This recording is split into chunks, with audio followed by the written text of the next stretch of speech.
نحمده ونصلي ونسلم على رسوله الكريم اما بعد. برادران اہل سنت، میرے واٹس ایپ پر عزیزم عدنان حنفی نے ایک چھوٹی سی ویڈیو کلپ بھیجی جسے سننے کے بعد غصہ بھی آیا، ہنسی بھی آئی، اور میں نے کہا اس پر کچھ کہہ دوں اور ساتھ میں جماعت کے علماء کو بھی دست بستہ عرض کروں کہ اس خارش زدہ ملعون کو، مردود کو، مطرود کو، مجہول کو، بلکہ مفعول کو منہ لگانے کی ضرورت نہیں ہے. میں بات کر رہا ہوں جاہل پیروں کے جماعت کے امیر پگلے اعظم عالم مولوی سنابل ڈھولکی کی.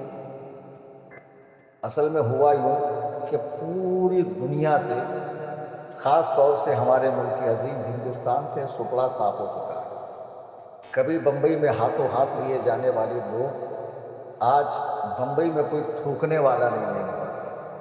الحمدللہ لوگوں کی آنکھیں کھل رہی ہے، لوگ ان کا حقیقی چہرہ دیکھ کر حرمین شریف سے وابستہ ہو رہے ہیں، دامن حضور تاج الشریعہ، حضور قائد ملت سے، حضور محدث کبیر سے پگلا گئے ہیں، بوکھلا گئے ہیں. ہوتا یوں ہے کہ پورے سال مجاوروں سے، ان سے ان سے، چرسیوں سے، گنجیڑیوں سے چندہ اکٹھا کر کے ایک جلسہ کر لیتے ہیں ایم پی کے اندر. وہاں کچھ مریدین ہیں ان کے، بس وہی ایک علاقہ بچا ہے. ابھی انشاءاللہ وہاں بھی 22 نومبر کو میں جا رہا ہوں اور پھر اس قاعدے کی صفائی کروں گا کہ پیر صاحب کی راتوں کی نیندیں اڑ جائیں گی. بہرحال کھنڈوا کے پاس اس پگلے نے ایک پروگرام کیا. پروگرام کا نام بھی دیکھیے عجیب و غریب، حسینی زلزلہ 2، جیسے بھی ویب سیریز بنا رہا ہو، جیسے کوئی ناول لکھ رہا ہو پارٹ بائی پارٹ. پہلے زلزلہ 1 ہوا، ابھی زلزلہ 2 ہوگا. اس میں اس پگلے نے کروڑوں دلوں کی دھڑکن حضور قائد ملت، قاضی القضات فی الہند، مفتی اسجد رضا خان قادری دامت برکاتہم القدسیہ کے حسین و جمیل مبارک چہرے، جس کو دیکھ کر آنکھیں ٹھنڈی ہوتی ہے، دلوں کو سکون پہنچتا ہے، اور لوگ دیکھتے ہی الحمدللہ داخل سلسلہ ہوتے ہیں.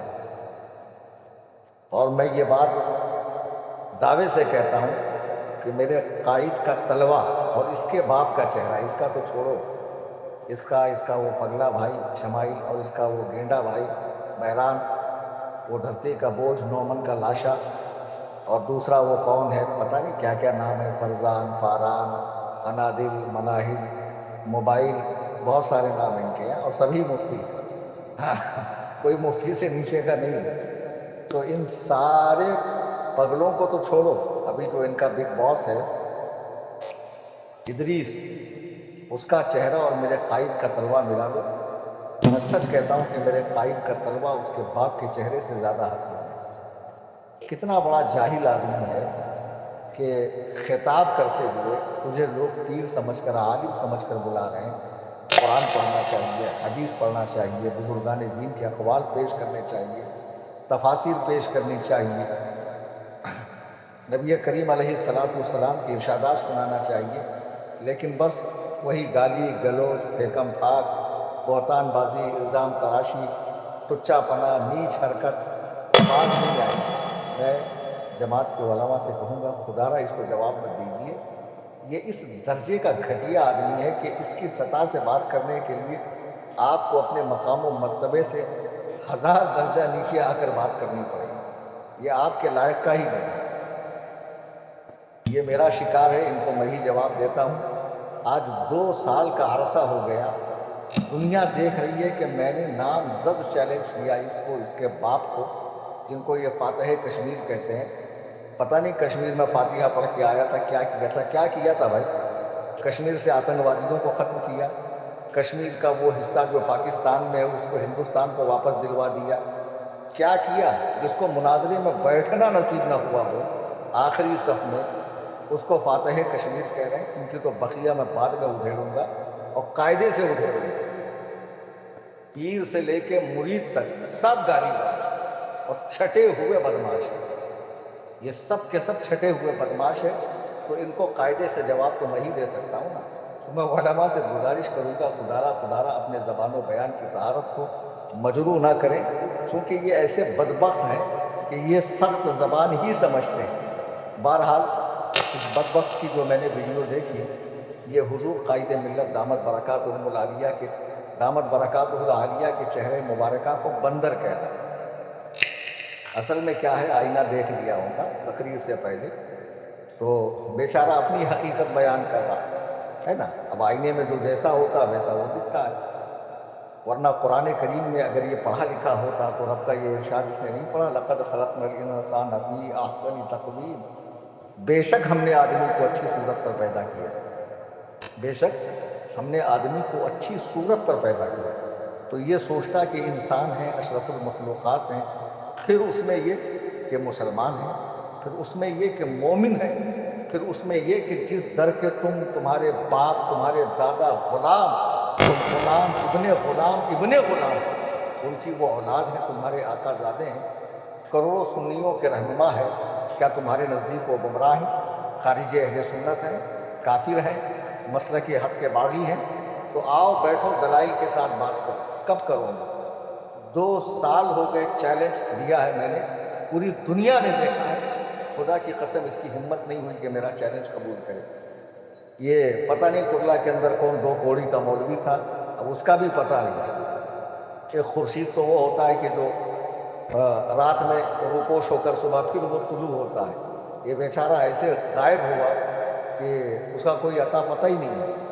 2 سال کا عرصہ ہو گیا، اس میں ہمت نہیں ہے مجھ سے مناظرہ کرے، اور میں بقسم کہتا ہوں کہ یہ نہیں کرے گا، نہ اس کا باپ کرے گا، نہ یہ کرے گا، نہ اس کے بھائی کریں گے، نہ اس کے وہ چچیرے ممیرے تائرے جو بھی ہیں بھائی برادر جتنے ہیں، یہ بدعتی ٹولہ میرے سامنے بیٹھ ہی نہیں سکتا ہے، جو فتاوی رضویہ کی رٹ لگاتے ہیں۔ تم قائد کی بات کر رہے ہو، میرے قائد کی؟ بحمداللہ پوری دنیا میں پوچھے جاتے ہیں، پوری دنیا میں عزت کی نگاہ سے دیکھے جاتے ہیں۔ اہل علم میں ان کا ایک رعب ہے، ایک دبدبہ ہے، بحمداللہ ثم الحمدللہ۔ بڑے بڑے ان کی بارگاہ میں آ کر زانوی عددتہ کر کے مسائل میں رجوع کرتے ہیں، عقائد میں رجوع کرتے ہیں، ایسے لا ینحل مسائل جس کا کہیں حل نہیں مل رہا ہے، قائد کی بارگاہ میں حل ہوتے ہیں۔ تم کیا ہو بے؟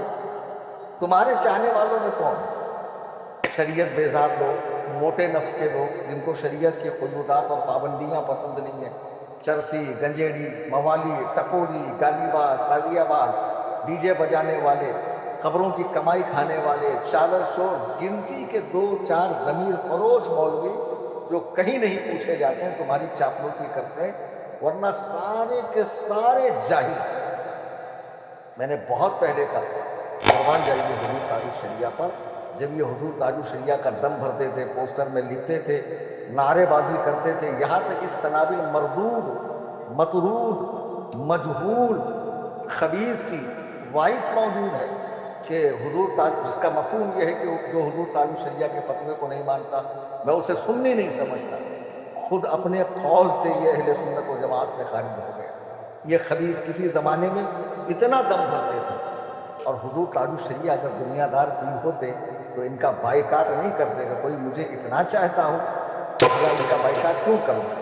ان کو تو اور قریب کرنا چاہیے۔ لیکن قربان جائیے نگاہ ولایت پر کہ آپ نے وفات فردہ فرمانے سے پہلے اس فتنے کا راز فاش کیا، اور بحمداللہ ان کا یہ سچا غلام، ان کا یہ خلیفہ برابر ان کے پیچھے پڑا ہوا اس زمانے سے آج تک، حالانکہ انہوں نے مجھے اکیلا پا کر 25 لوگوں نے اٹیک کیا تھا، لیکن دوبارہ یہ جرأت نہیں کی، ہمیشہ ٹھوک رہا ہوں، مسلسل ٹھوکے جا رہا ہوں، نام لے کر ٹھوک رہا ہوں، ہاں کوئی کسر باقی نہیں رہتی۔ کیوں نہیں آتے میرے سامنے؟ الحمدللہ حضور تاج الشریعہ نے ان کا بائیکاٹ کیا۔ مسلک اعلیٰ حضرت کے یہ پکے دعوے دار، فتاوی رضویہ پہ چلنے والے، دھیرے دھیرے دھیرے دھیرے کہاں سے کہاں پہنچ گئے۔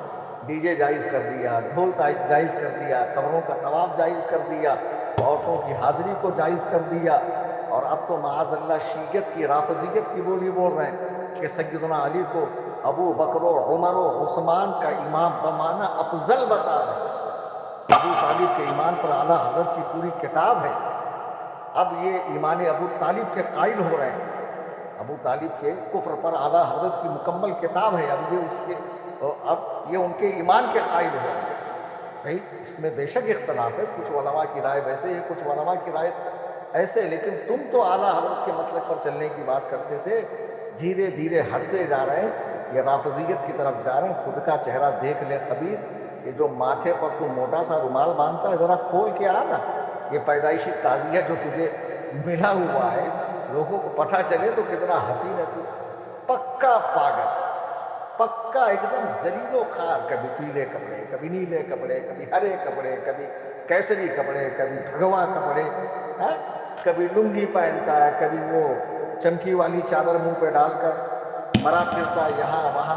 کتنا بڑا پاگل, اس کا حلیہ علی منہ جیسا ہے خبیث کا. جسے سنت لباس پہننے کی توفیق نہ ہو, جس کا چہرہ مہرہ سنت کے مطابق نہ ہو, جس کی بات نبوی اخلاق سے میل نہ کھاتی ہو, ایسا جھامڑ جاہلوں کا پیر ہے. اور یہ ہمارے شیخ کو, ہمارے قائد کو, کروڑوں سنیوں کے پیر کو, علماء کے قائد کو, فقہا کے قائد کو, صلحاء کے قائد کو, صوفیہ کے قائد کو, ان کو کہہ رہا معاذ اللہ. میں سنی مسلمانوں سے گزارش کروں گا کہ اس خبیث کا کہ جو بھی چاہنے ماننے والے ہیں بیچارے بھولے ہیں, سنی ہیں, ان کو پتہ نہیں ہے, ان کو علماء سے قریب کرو تاکہ وہ اس کی حقیقت کو سمجھیں, اس سے دور رہے. باقی اس کی قاعدے سے ٹھکائی, اس کی مزیدار دھلائی اور اس کی ساری بکواسات کا جواب دینے کے لیے انشاءاللہ یہ فقیر تھوڑے بہت ہی بچے نا. دیکھو کرناٹک میں پورا سپڑا صاف ہو گیا, دامنگیری میں تھے ختم, بمبئی میں ختم, ہر جگہ ختم. گجرات چلے جاؤ نام و نشان نہیں ملیں گا. ہر جگہ سے لوگ الحمدللہ ان سے جو ہے جان چھڑا رہے ہیں اپنی, اور مسلک حق پر سختی سے قائم ہو رہے ہیں, قائد ملت کے دامن سے وابستہ ہو رہے ہیں. اب یہ بچے ہیں کھنڈوا میں, ہردا میں, برہان پور میں, آس پاس کے دیہاتوں میں لالی پاپ دے دیں گے لوگوں کو, جنت کا ٹکٹ بار دیں گے. نماز روزے سے کوئی مطلب ہے نہیں, نہ پیر پڑتا نہ مرید پڑتا ہے, اور بس قوالیاں سنو, دھمال ڈالو اور جنت پا جاؤ. بڑی آسان ہے ان کے لیے جنت. بہرحال تو ان کی قاعدے سے مزیدار دھلائی کرنے کے لیے میں انشاءاللہ 22 نومبر کو کھنڈوا آ رہا ہوں. اعلان کر دیا, ابھی سے گاڑیاں شروع کریں گے, ابھی سے یا پولیس المدد, ابھی سے بھاگ دوڑ کریں گے, کتنا کچھ خباستیں کریں گے, لیکن سامنے آ کر مناظرہ نہیں کریں گے. میں اب بھی کہتا ہوں کہ سنابل کے مریدوں, اگر تمہارے پیر میں غیرت ہو, حبہ برابر میں اس میں شرم ہو, حیا ہو, اس میں وہ شمائل میں, وہ ادریس میں, وہ مہران میں, وہ کون فرزان ہے, وہ فاران, پتہ نہیں کون کون ہے یہ سارے کے سارے بیٹھے, میں تنے تنہا ان سے مناظرے کو تیار ہوں. یہی وہ مسائل جن میں یہ اختلاف کر رہے ہیں, مسلک اعلیٰ حضرت سے الگ راہ چل رہے ہیں, امت کے اجماع سے ہٹ رہے ہیں, سبیل مومنین سے کٹ رہے ہیں, انہی مسائل میں ان سے میری بات ہوگی. اللہ تبارک و تعالیٰ ایسے اشرار کے شر سے, ایسے فتین کے فتنوں سے امت مسلمہ کی حفاظت فرمائے, ہمارے قائد کی عمر دراز فرمائے, ان کا سایہ امت مسلمہ پہ دراز فرمائے. انشاءاللہ فتنہ سنابلیت ڈھولکیت کی قاعدے سے دھلائی 22 نومبر 2025 کو کھنڈوا کے سرزمین پر اس فقیر محمد کلیم حنفی رضوی کی طرف سے ہوں گی. دعا کریں کہ یہ پروگرام ہو اور کامیاب ہو, اور لوگوں کی آنکھیں کھلے, اور لوگ ان کے شر و فتنے سے کو پہچانیں اور مسلک حق پر مستقیم ہو جائیں. اللہ تبارک و تعالی ہم سب میں اتحاد و اتفاق عطا فرمائے, اور جملہ علماء اہل سنت کی عمریں دراز فرمائے, عوام اہل سنت کے ساتھ خیر کا معاملہ فرمائے. خدا حافظ.